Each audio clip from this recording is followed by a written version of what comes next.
Hi అండి. అందరికీ నమస్తే. అందరూ ఎలా ఉన్నారండి? బాగానే ఉన్నారనుకుంటున్నాను. ఇప్పుడొచ్చేసి నేను తెలగపిండి రెసిపీ చేస్తున్నాననమాట. అంటే తెలగపిండి, మునగాకు కలిపి కూర చేస్తున్నాననమాట. ఇది రుచికి చాలా బావుంది. ఇంకా చూడటానికి చాలా బావుందనమాట. ఈ తెలగపిండొచ్చేసి చాలా మందికి తెలుసో లేదో అండి. ఇప్పుడు జనరేషన్ వాళ్ళకి నేను తెలీదనే అనుకుంటున్నాను. తెలగపిండి అంటే ఏంటంటే నువ్వులో ఉంటాయి కదండీ! సెసమి సీడ్స్ ఉంటాయి కదా! అవి మనం వాటి నుంచి ఆయిల్ తీయగా మిగిలిన మడ్డి నుంచి తెలగపిండి అనేది రెడీ అవుతుందనమాట.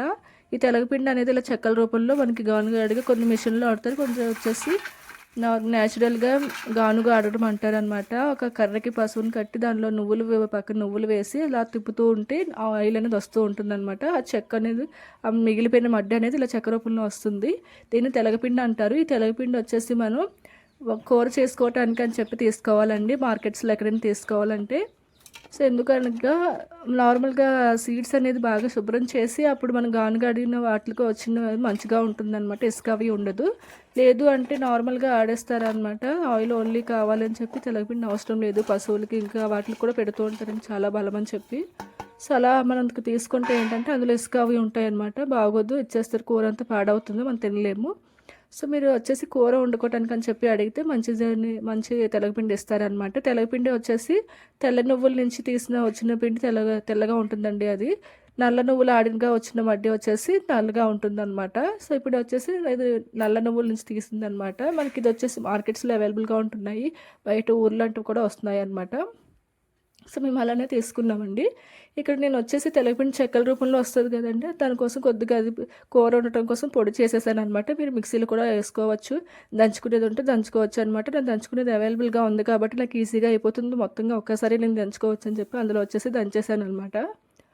సో నాకు ఎక్కువ టైం కూడా పట్టలేదు, తక్కువ టైంలోనే అది వచ్చేసి నలిగిపోయిందండి, పొడి అయిపోయిందనమాట. మీరు కూడా మిక్సీలో వేసుకొని కోర్స్గా గ్రైండ్ చేసుకుంటే నార్మల్ పొడిగా వచ్చేస్తుంది. లేదు అంటే ఇంకా బయట మనకి ఈ మధ్య సూపర్ మార్కెట్స్లో ఓన్లీ పొడి రూపంలో కూడా మనకు దొరుకుతుంది అనమాట. మీరు అలా అయినా అవైలబుల్గా ఉంటే మీరు తీసుకోవచ్చు.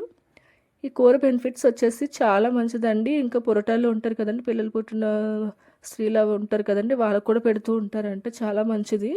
ఇంకా నడుము బలం కోసము, ఇంకా ఎముకల బలం కోసం అని చెప్పేసి కూరను పూర్వ రోజుల్లో వాడేవారట. చాలా మా అమ్మమ్మల కాలం నుంచి ఇది రెసిపీ అనేది వాడుతున్నారంటండి. సో మా మమ్మీ నాకు చెప్పారనమాట. నేనైతే మీకు అందరికీ ఇంట్రొడ్యూస్ చేద్దామని. ఆల్రెడీ చాలామంది తెలిసే ఉంటుందండి, కాబట్టి ఏ జనరేషన్లో చాలామంది తెలియదు అని అనుకుంటున్నాను. అంతే, ఎందుకంటే మా ఫ్రెండ్స్లో కూడా తెలగపిండి అంటే ఏంటి అని చెప్పి చాలామంది కామెంట్ చేశారనమాట, అంటే నార్మల్గా. సో అందుకని చాలామంది తెలియదని చెప్పి చెప్తున్నాను అనమాట తెలగపిండి అంటే ఏంటని. సో దీని కూర ప్రాసెసర్ అయితే చాలా ఈజీగా ఉంటుంది. మీరు వీడియో అయితే పూర్తి చివరి వరకు చూసేయండి. నేను ముందుగా అయితే కడాయి పెట్టుకుని నూనె పోసుకున్నానండి. పోపు గింజలన్నీ వేసేసుకున్నాను. దాన్ని ఆవాలు, జీలకర్ర అండ్ ఇంకా పోపు గింజల ఐటమ్స్ అన్నీ ఉంటాయి కదండి, ఎండుమిర్చి, శనగపప్పు, మినపప్పు, కరివేపాకు ఇవన్నీ వేసేసుకొని ఫ్రై చేసేసుకోవాలి బాగా. సో జీలకర్ర అందులో తక్కువగా ఉందని చెప్పి నేను తర్వాత కొంచెం ఎక్స్ట్రా యాడ్ చేసుకున్నాను అనమాట. సో మీకు జీలకర్ర ఎక్కువ వేసుకుంటే ఆ ఫ్లేవర్ అనేది వేరేగా ఉంటుంది, బాగుంటుంది. సో వెల్లుల్లిపాయలు వచ్చేసి మనం పొట్టు తీసిన వెల్లుల్లిపాయలు వేసుకుంటే బాగుంటుందండి, పొట్టుతో వేసుకుంటే అంత మంచిగా ఉండదు. మనకి ఇలా నూనెలో వేగిన వెల్లుల్లిపాయలు, కూరలో బాగా ఉడికిన వెల్లుల్లిపాయలు తింటే ఆ టేస్టే వేరు. సో పురటాలకు ఎక్కువగా వెల్లుల్లి గుడ్లు వేసి కూరలు, జీలకర్ర కూరలు ఇవన్నీ చేస్తూ ఉంటారు. చాలామందికి ఐడియా ఉంటుంది, పురటాలు అయిన తల్లులు ఉన్న వాళ్ళందరికీ ఐడియా ఉంటుంది. సో వాళ్ళైతే బాగా ఇష్టంగా తినే ఉంటారు ఆ టైంలో. సో నాకైతే నేను మా బాబు పుట్టినప్పుడు ఇలాంటి వెల్లుల్లిపాయలు వేసిన కూర చాలా బాగా నచ్చేది నాకు. నూనెలో వేపిన వెల్లుల్లిపాయలు చాలా బాగుంటాయి. సో మీరు ఎక్కువగా యాడ్ చేసుకోవడానికి ట్రై చేయండి. ఇక్కడ వచ్చేసి బాగా పప్పులన్నీ ఫ్రై అయిపోయిన తర్వాత ఉల్లిపాయలు కూడా బాగా ఫ్రై చేసుకున్న తర్వాత అప్పుడు వచ్చేసి ఒక పావు కిలో కన్నా కొంచెం ఇలా పావు కిలో కన్నా కొంచెం ఎక్కువ ఉంటుందండి నా తెలగపిండి. దానికి వచ్చేసి ఒక పెద్ద కట్ట తీసుకున్నామని అనమాట. మునగాకు వచ్చేసి తెల్లత మునగాకు బాగా శుభ్రంగా కడిగేసుకొని, సో మొత్తం ఆకులన్నీ తీసేసి అది అందులో వేసేసుకున్నానండి. ఇది మునగాకు కూడా బాగా వాటర్ అంతా పోయేంత వరకు మనం ఫ్రై చేసుకోవాలి బాగా. అలా ఫ్రై చేసుకుంటున్నప్పుడు అందులోని ఎక్స్ట్రా వాటర్ అంతా వచ్చేస్తూ ఉంటుందండి. నేను ఇప్పటి వరకు సాల్ట్ అయితే యాడ్ చేయలేదండి, ఇంకా యాడ్ చేయలేదు, మీరు చూస్తూ ఉండండి. సో ఇక్కడ కూడా ఇది కారం కాదనమాట, పసుపు వేసుకున్నానండి. పసుపు కంపల్సరీ వేసుకోవాలి కూరలో. చాలామంది కారం కోసం తక్కువ అనిపిస్తే నేను ఆల్రెడీ కొద్ది పచ్చిమిర్చి, ఎండుమిర్చి వేసుకున్నానండి. మీకు తక్కువగా అనిపిస్తే కారం కూడా యాడ్ చేసుకోవచ్చు ఇదే టైంలో. నేనైతే ఉప్పు అండ్ పసుపు మాత్రమే వేసాను, కారం పొడి వేయలేదనమాట. మీకు నచ్చితే, మీకు ఇంకా ఎక్కువ కారం కావాలి తినగలరు అనుకుంటే కారం పొడి కూడా యాడ్ చేసుకోవచ్చు. చాలామంది వేసుకుంటారండి, మేమైతే వేసుకోలేదు. సో ఇదన్నీ వేసిన తర్వాత బాగా ఫ్రై చేసేసుకోవాలండి. చాలా అంటే చాలా బాగా ఫ్రై చేసేసుకోవాలన్నమాట. మనం ఎంత బాగా ఫ్రై చేసుకుంటే కూర అంత మంచి టేస్ట్గా వస్తుంది. సో మా అక్క వాళ్ళు వచ్చేసి వేరే ప్రొసీజర్ కూడా చెప్పారనమాట. ఎండుమిర్చి వచ్చేసి నార్మల్గా తెలగపిండి దంచినప్పుడు దంచేసి అది కూరలో కలుపుకుంటారని. సో నేను తెలగపిండి దంచినప్పుడు ఏం వేయలేదు, నార్మల్గా ఉట్టిదే దంచాను. సో మీకు అలా అంటే అలా అయినా కూడా చేసుకోవచ్చు. ఇక్కడ మనకి పిండి ఎంత ఉందో దాంతో సరిపడా వాటర్ని వేసేసుకొని హై ఫ్లేమ్లో పెట్టేసుకోండి. ఇప్పుడు బాగా తిరగమరగాలన్నమాట. వాటర్ వచ్చేసి చూసారు కదండి, బాగా బాయిల్ అయిపోతుంది వాటర్. సో ఇప్పుడు ఈ వాటర్లో కొద్ది మన దంచిన తెలగపిండిని కొద్దిగా వేసుకుంటూ కలుపుకోవాలన్నమాట. మనం ఉప్మాకి ఎలా కలుపుతామో అలానే కలుపుకోవాలి. సో మనం కొద్దిగా పిండి పోసుకుంటూ కలుపుకుంటూ ఉంటే వండలు కట్టకుండా ఉంటుందన్నమాట.